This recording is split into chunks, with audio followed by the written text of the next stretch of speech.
बिस्मिल्लाहिर्रहमानिर्रहीम। अस्सलाम वालेकुम नाज़रीन, मैं अज़हर फारूक अपने यूट्यूब चैनल के साथ आज बात करेंगे वफाकी दारुल इस्लामाबाद की। वफाकी दारुल इस्लामाबाद से 40 मन के करीब गधों का गोश्त बरामद हुआ है और मुतअद्दिद गधे भी जिंदा हालत में पकड़ लिए गए हैं, जबकि इन गधों की रखवाली करने वाले और इनके जो गोश्त फरोख्त करने वाले थे उनको भी डाल लिया गया। इस पर बात करेंगे।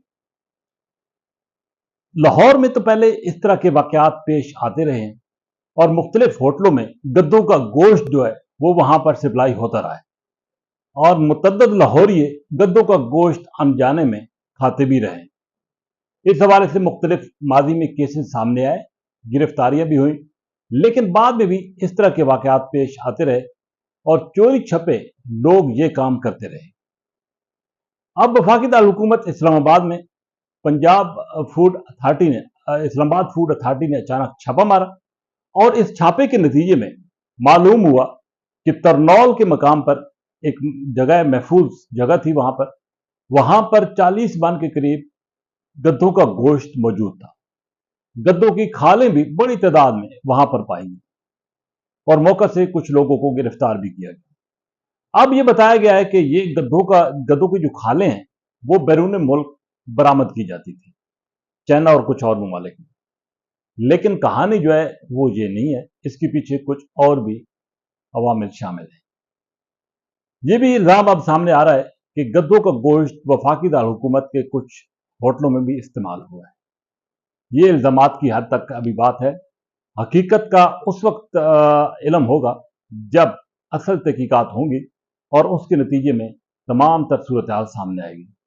बहरहाल वहां से कुछ चाइनीज गिरफ्तार हुए, उनसे तफ्तीश की गई, लेकिन चूंकि जबान का मसला है और इस वजह से जो तफ्तीशी टीमें हैं उनको मुश्किलात पेश आ रही हैं। लेकिन अब तरनौल के जो आस पास गिरदो नवा के जो बड़े होटल हैं वो खासे मशकूक हो गए हैं और वहां पर कुछ ऐसे भी होटल हैं जहां से वफाकी दारुल के मुख्तलिफ इलाकों से लोग जाकर रात को खाने खाते थे।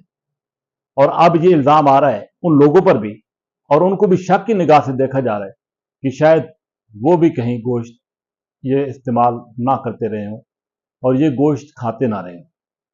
बहरहाल इस हवाले से अभी तक तहकीकात होना बाकी है, लेकिन एक बात बिल्कुल वाज़ेह है कि ये काम कोई 1-2 महीने या 1-2 रोज का नहीं है, ये काफी अरसे से चल रहा था।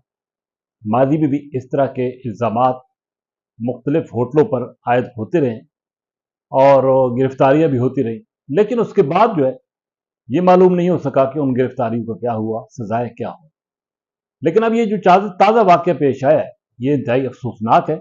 वफाकी दारुल इस्लामाबाद और रावलपिंडी में ये वाक़या काफ़ी अरसे के बाद पहली मरतबा देखने को मिला, बल्कि इस्लामाबाद और रावलपिंडी में इस तरह का वाक़या पहले पेश नहीं आया।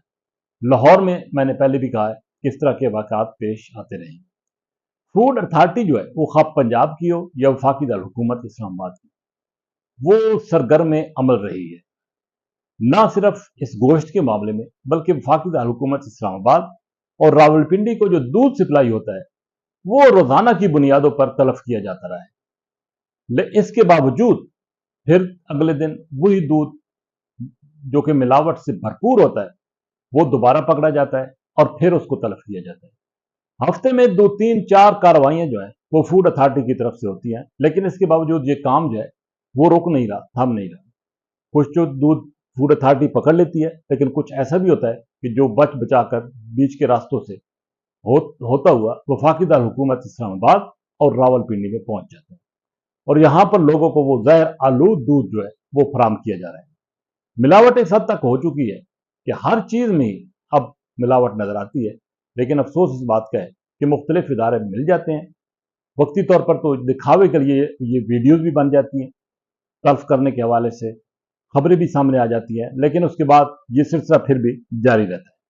बहरहाल दूध के बाद अब ये जो बड़ा वाक़या पेश है ये भी बड़ा अफसोसनाक है, क्योंकि इससे होटल इंडस्ट्री पर भी मुस्बत नहीं बल्कि मनफी असर पड़ेगा और शकूक व शुबात जो है वो मजीद जन्म लेंगे, क्योंकि मालूम नहीं ये गोश्त कब से इस्तेमाल हो रहा है और अगर ये कार्रवाई न होती तो कब तक इस्तेमाल होता होता रहता है। बहरहाल अब ये तहकीकाती जो इदारे हैं, पुलिस जो है اس کا یہ کام ہے کہ تفتیش کا عمل آگے بڑھائے، اس کا دائرہ وسیع کرے اور سخت سے سخت سزا ان لوگوں کو دی جائے جو کہ ان واقعات میں ملوث ہے۔ اسی کے ساتھ اجازت۔